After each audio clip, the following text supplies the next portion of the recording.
Welcome back to Daily Discussion. All right, so the next transition that I went through is when I got out of the military.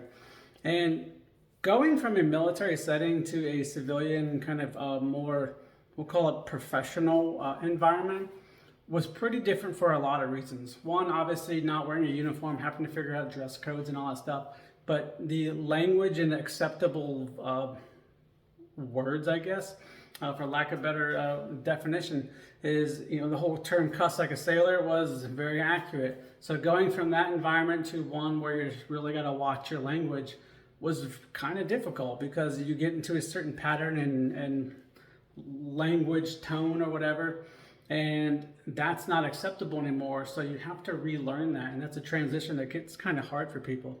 Also, just calling people sir or ma'am. For whatever reason, some people actually take offense to you calling them sir or ma'am. I don't understand that. I think it's still a sign of respect. And just because you think it makes you sound old, that's to me a very weak argument. However, if you don't like being called that, that's a learning curve for a lot of people who come from the military setting. And it actually makes them uncomfortable sometimes to not call you that. So who wins in that argument? It's kind of a catch all there, so it's kind of one of those deals like, hey, my offense trumps your offense. So but either way, you have to learn that and try to figure out a way around that. So again, that's another transition. And then for me specifically, what I actually did in the military was quite a bit different than what I am doing outside.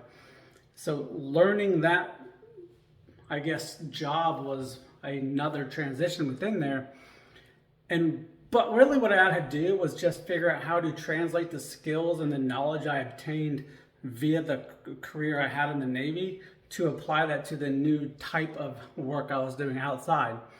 And I think that's where a lot of people mess that up, is they think that their prior experience means nothing to this new thing because somebody else wants to say it in different terms.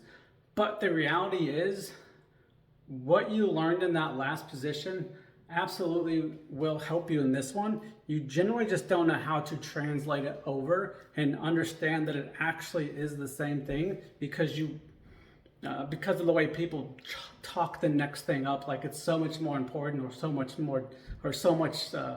very much different than the last one. But in reality, it's not. So again, if this sounds like something that's interesting to you, or you want to talk deeper about this or really dive into it for yourself, let's get into a conversation, or maybe join that small group masterclass, and let's see how we can help you along.